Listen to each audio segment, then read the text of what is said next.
반갑습니다. 정식으로 다시 인사드리겠습니다. 인재개발 전문가 정철상입니다. 반갑습니다. 항상 제가 강의를 한 30분 전에 이렇게 도착을 합니다. 근데 오늘은 정각에 도착했어요. 정각에 도착을 했는데 이유는 여러 가지가 여러분 인생에서 혼란스러울 때 여러 가지가 있습니다. 그죠? 근데 한두 가지 원인이 아닙니다. 여러 가지 복잡한 원인이 있는데 그 중에 중요한 원인들이 있어요. 저는 오늘 목욕 재개하기 위해서 깨끗하게 씻고, 그리고 또 허기지면 안 되니까 밥도 먹고, 또, 그죠? 메이크업도 좀 하고, 머리도 세팅하고, 여러 가지를 하고 나왔는데, 이런 거는 아무 영향이 없는데, 마지막으로 이제 제가 차를 출발하는데, 여러분 액센트를 들어보시면 아시겠지만, 서울 근처 부산에서 제가 왔어요. 고향이. 무슨 말인지 모르시는구나. 근데 제가 내비게이션, 길칠해서 내비게이션을 이렇게 두드려서 나와요. 그래도 30분 전에는 맞추도록 딱 와서 1시간 반 전에 출발을 일산에서 하는데 내비게이션에서 에러가 생기는 거예요. 그래서 출발을 못하고 30분 동안 계속 헤맸어요. 여러분 헤맬 때 어떻게 하십니까? 인생에서 혼란스러울 때. 어떻게 해야 되지? 뭔가를 계속 하죠. 그죠? 그리고 나서 전문가를 찾습니다. 그래서 내비게이션 하는 회사에 1, 2사를 물어봐가지고 전문가들한테 물어보니까 계속 그저 뚜뚜뚜만 나오고 안 나와요. 너무 답답해서 어쩔 수가 없어가지고 또 아는 친구들한테 물어보니까 없어요. 계속 혼란스러워서 출발을 못 하겠어요. 출발을 해도 어차피 헤맬 거니까 제대로 하고 나오자 했는데 안 되는 거예요. 안 되겠다. 에라 모르겠다. 일단 와보자. 가다가 모르면 옆 사람한테 물어보고 오지. 하고 출발을 했어요. 어떻게 찾았겠어요, 해결을? 여러분이 인생에서 혼란스러울 때는 어떻게 하면 됩니까? 컴퓨터 여러분이 에러가 생길 때 어떻게 하면 됩니까? 바이러스로 잡히는 경우도 있죠. 가끔은 그냥 블랙아웃 하면 됩니다. 껐다 켜면 됩니다. 내비게이션도 껐다 켜니까 되더라고요. 그래서 오늘 강의도 마찬가지로 여러분이 아마 각자가 비전을 가지고 계신 분도 있고 아마 혼란에 계신 분들도 있을 겁니다. 그냥 깨끗하게 껐다 켜십시오. 그냥 제가 하는 이야기들 들으시면서 여러분 비전과 또 오늘 또 앞으로 어떻게 살아가야 될지 이렇게 깨끗하게 마음을 비우시고 그죠?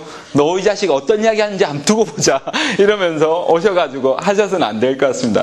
사실은 제가 지난번 강의 때 왔었어요. 몰래 최윤희 선생님 딱 보고 어떻게 하는지 한번 두고 보자 이렇게 하고 왔었거든요. 사실은 우리 와이프가 제 강의를 들어보더니 최윤희 선생님이 괜찮대요. 근데 제가 TV에서 몇 번을 봤는데 정말 안 괜찮아요. 그래서 제가 그랬어요. 안에 든 게 없어요. 이렇게 이야기했어요. 그렇게 이야기했더니 우리 와이프가 아니래요. 이야기를 재밌게 잘한대요. 제가 몇 번을 들어봤는데 아무리 봐도 재미도 없고 내용도 없어요. 그래서 그래도 북세미나닷컴 저는 한 번도 못 들어왔어요. 그래서 어떤 이야기나 하는지 한번 알아봐야겠다 하고 저 기퉁이에 앉아 있었어요. 아무한테도 이야기도 안 하고 딱 앉아 있었어요. 그런데 제 생애 최고의 강의였어요. 정말 크게 반성을 한 날이었어요. 너무너무 크게 반성을 했어요. 내가 교만했구나. 정말 교만했다라는 생각을 했었고 정말 나와 다른 사람들, 나와 다르게 생각하는 사람들, 이런 사람들에게 정말 크게 배울 것이 있구나라는 생각이 들었어요. 너무 아름답게 보이는 거 있잖아요. 최윤희 선생님이. 제가 멀리서 왔는데 사인도 저는 못 받고 갔어요. 부끄러워서. 제가 마음속에서 욕했던 게 너무 부끄러워서 그냥 갔어요. 그리고 이제 그날 급하게 또 부산에 강의가 있어가지고 그 다음날 강의가 있어서 밤 열차를 타기 위해서 어쩔 수 없이 저는 이렇게 타고 왔어요. 한데 저는 굉장히 감사하게 생각하고 그분이 그토록 아름답게 보이는 정도로 제가 와이프가 어떻게 했느냐 물어보는데 제가 굉장히 보기에는 따뜻해 보이지만 독설가거든요. 이야기할 때는 비평은 아주 혹독하게 하는 편인데도 불구하고 정말 크게 반성을 했다라는 생각을 했어요. 하시는데 속사포로 하시더라고요. 여기 오신 분들 계셨었어요? 몇 분 계셨는가 모르겠는데 저 깜짝 놀랐어요. 너무나 다르구나 이런 생각을 했어요. 우리가 남과 다르게 살아가는 삶, 그러한 삶 속에서 우리가 오히려 어쩌면 더 많은 것들을 배울 수 있다. 왜냐하면 내 안에서 무언가를 하려고 하는데 내 안에 어떤 본성들을 여러분들이 그걸 무의식적으로 억누르려고 하는 거죠. 수다 떨고 싶죠?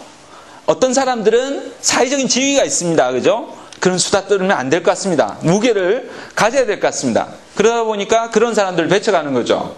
그리고 그렇게 안 살아가려고 합니다. 그러다 보니까 저도 모르게 그런 사람들을 싫어한 거겠죠. 그런데 제 안에도 수다꾼 기질이 있다. 이런 걸 자연스럽게 생각하면서 만난 이후로 조금 수다꾼이 되어버린 것 같습니다. 그렇게 서두를 시작하면서 오늘 강의를 들어가겠습니다. 예, 제가 사는 곳이 일산이라는 곳입니다. 이사 온 지가 약 2년가량이 됐습니다. 수도권 근처에 있는 부산에서 제가 올라온 지가 약 8년가량이 됩니다. 근데 제가 강의가 이제 기업의 대표를 하다가 본업을 접고 강의를 해야겠다. 그리고 글을 써야겠다. 나처럼 부족한 사람들을 일깨워 나가야겠다. 이런 생각을 했어요.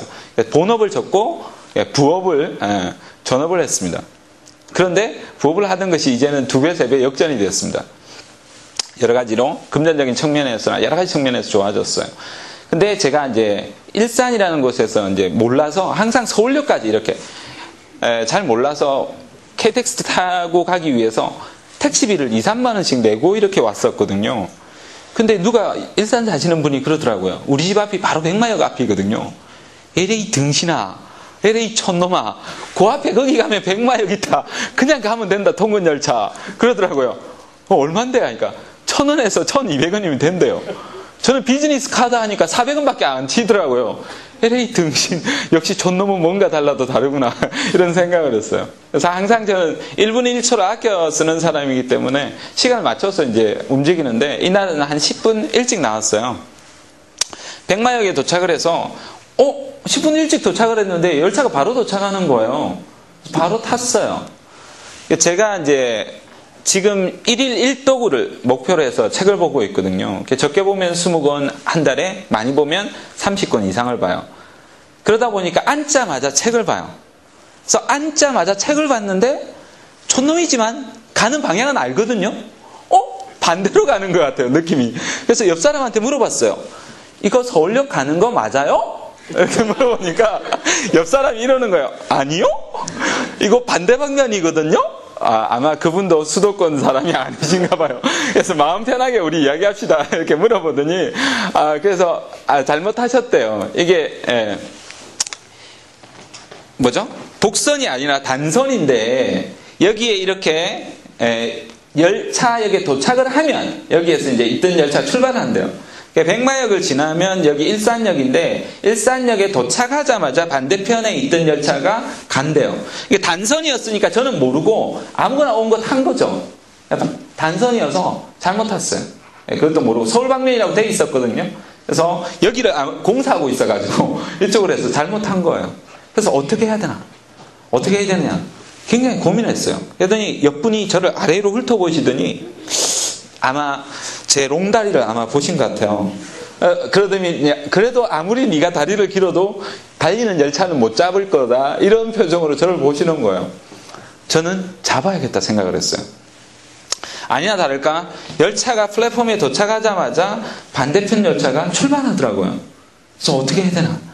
여기에서 아주 짧은 찰나의 순간에 보니까 플랫폼을 오면 계단을 올라와서 다시 반대편 계단으로 뛰어서 가야 돼요. 근데 열차는 출발했는데 뛰어도 절대로 안 되겠다 생각했어요. 그래서 본격적으로 철로위를 뛰기 시작했어요. 반대로 잡아야겠다. 저거 잡아야 된다. 이렇게 생각하고 뛰었어요. 근데 다행히도 선행기관사가 저를 봤어요. 눈빛이 딱 마주쳤어요. 야 재수 이러면서 기관사를 보고 세워주세요 이렇게 했어요. 기관사가 저를 보시더니 이런 또라이 새끼 이런 눈빛으로 저를 보시면서 그냥 쉬운 가시는 거예요. 안 돼. 나 놓치면 안 돼. KTX 시간에 맞춰서 강의 시간을 맞춰놨는데 도저히 못 잡을 것 같아요. 택시비 100만 원을 줘도 그 시간에 못 가요. 요즘은 아시겠지만 KTX 시간이 2시간 40분에서 3시간이에요. 늦어도. 연착해서 3시간 이내거든요. 택시로 부산까지 3시간 만에 못 가요. 총알 택시를 해도 안 돼요. 그래서 어떻게 해야 되나? 여기서 양복을 입고 양쪽에 저는 노트북 가방 들고 그다음 책에 대한 욕심이 많아서 책 5권씩 들고 다니거든요. 양쪽에 가방을 들고 본격적으로 뛰기 시작했어요. 철로위를. 여러분 혹시 달리는 열차 세워보신 분 있어요? 시도해보신 분 있어요? 영화에서도 세워본 거 보셨어요? 달리는 열차를 탄 사람은 있어도 세운 사람은 없어요. 저는 세워봤어요. 죽도록 뛰었어요. 여기서 제가 세워주세요 이랬을 것 같습니까? 아닙니다. 살려주세요 하고 뛰었어요. 살려주세요. 그렇게 했더니 옆에 선로원들이 막 난리가 나가지고 세워달라고 이제 손짓을 하는데 아무도 못 보셨어요. 근데 다행히도 후행기관사가 있었어요. 근데 후행기관사가 아니라 후행승무원이래요. 그래서 아까처럼 그렇게 가감하게 말을 날려서는 안 되겠다. 여러분 영화 슈렉 2탄 3탄 보셨죠? 거기에 보이는 고양이처럼 뛰면서 가여운 눈빛으로 승무원을 봤어요. 세워달라고 뛰면서 순간적으로 이렇게 딱 봤는데 딱 눈빛이 마주쳤어요. 와, 보니까 딱 이렇게 하니까 정말 제 눈빛이 불쌍했던지 저를 보더니 앞에 선행기관사하고 통화를 하시는 것 같더라고요. 세워주시더라고요. 그러고 나서 여러분 아시겠지만 전체 문을 열어주시는 게 아니라 기관사 문만 열어주시는 거예요. 그러면서도 저는 한 200m를 더 뛰었거든요. 세워주고도 못 따라잡아가지고. 그랬는데 그분이 그러시는 거예요. 아니 도대체 달리는 열차 왜 세우셨어요? 이러시는 거예요. 그래서 제가 타야 되거든요 하고 그냥 탔어요. 그리고 나서 아무것도 안 보이는 거예요. 순간적으로 제 혈액 속에서 산소가 다 빠져나가서 현기증이 쌓여서 막 어지러운 거예요. 그래서 사회적인 체면이 있어가지고 감사합니다 하고 승객실로 갔어요. 승객실로 한 칸, 두 칸, 세 번째 칸에 가서 이제 가방을 올려놨는데 자리가 없어가지고 자리를 올려놨는데 본격적으로 영화 전지현이는 오바이트라도 아름답게 보이지 않습니까? 그 영화가 떠오르면서 쏠림 현상이 나타나는 거예요. 승객이 앞에서 보이진 않고 나올 거는 같고 저는 너무나 어지러워서 내리고 싶었어요. 근데 여러분 내가 달리는 열차를 어떻게 세웠는데 여기서 어떻게 내립니까?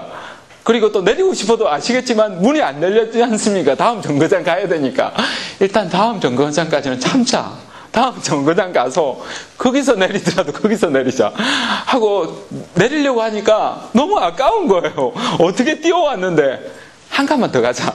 한 정류장만 더 가자.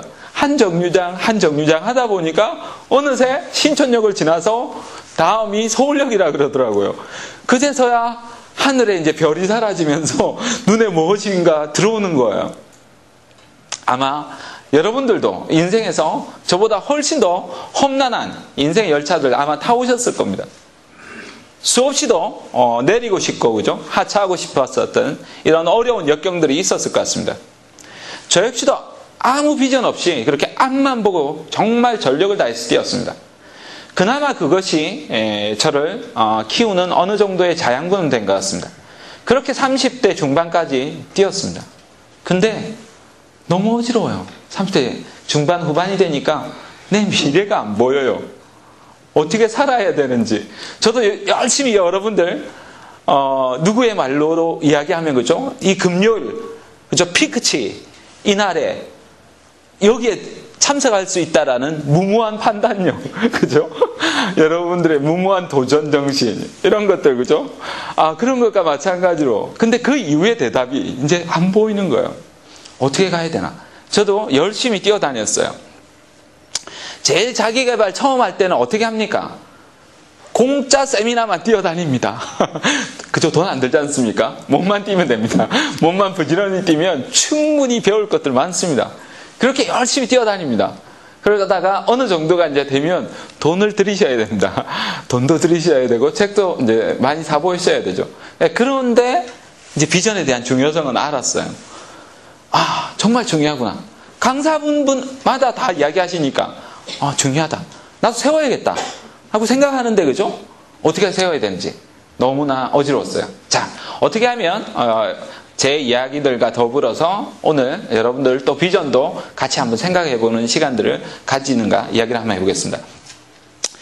간단하게 이제 제 소개를 하면 제 이름은 정철상입니다. 그래서 여러분이 사용하는 검색 엔진 어디에 사용하셔도 보실 수가 있습니다. 그래서 연락처 보실 수 있으니까 언제든지, 요즘은 디지털 시대 아닙니까? 언제든지 네트워킹 할 수 있습니다.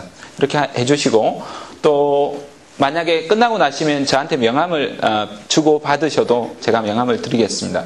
이렇게 하시면 제가 도울 수 있는 것들이 있다면 무엇이라도 돕겠습니다. 심지어 돈도 제가 도와드렸다가 한번 난리 났습니다. 안 갚으셔가지고 한 1년 반 강의 듣던 분이 빌려가셨거든요. 제법 큰 돈이었었는데 안 갚으시더라고요. 그래서 꾸준하게 기다려가지고 조금씩 받고 있습니다. 네, 무엇이든 도와드립니다. 자, 지금은 나사렛대학교 견인교수로 있고요. 인재개발연구소 대표로 있고, 기업의 대표로는 한 2번 정도 있었던 것 같습니다. 첫 직장은 봉제공장 시다를 했었고요. 사회에 나와서 첫 직장은 방송국 외신부 기자로 한 2년을 일을 한 것 같습니다. 자, 그러면 여러 가지 일을 하다가 사실은 어쩌면 제가 아주 잘못된 인생일 수가 있었는데, 보기에는 그죠? 머리 빠진 30대 같이 보이지 않습니까? 40대입니다. 공자님이 40대는 부록이라고 하던데 왜 그렇게 미혹되는 게 많죠? 오늘 어떻게 미혹되는 것과 더불어서 풀어나가도록 한번 보겠습니다. 자, 여러분의 오늘의 목표는 비전을 세웁니다. 일단, 그죠? 이게 가장 중요하겠죠. 비전이 있으신 분이라고 하면 생명력을 담아내겠습니다. 그 다음에 하나는 그죠? 여러분 자신의 삶의 변화를 시켜야겠죠. 그리고 여러분 주변에 사랑하는 사람들, 동료들, 상사, 부하, 그죠? 왼수 같은 상사들도 좀 변화시키십시오. 그렇게 해서 긍정적인 변화를 여러분이 전염을 시켜주셨으면 좋겠습니다. 자, 그럼 크게는 4가지를 이야기하겠습니다. 제가 살아온 삶, 제가 이제 출판에는 못 다뤘던 이야기들을 조금 다루겠습니다. 그 다음에 비전 수립하는 전략들을 조금 다루겠습니다. 3번째는 비저너리들이 가졌던 비전, 그 다음에 비전 달성 전략에 대해서 이 4가지 부분을 말씀을 드리겠습니다. 물론 책의 내용으로 봐서는 10%밖에 안 나옵니다. 반드시 사보셔야 됩니다. 자, 들어가겠습니다.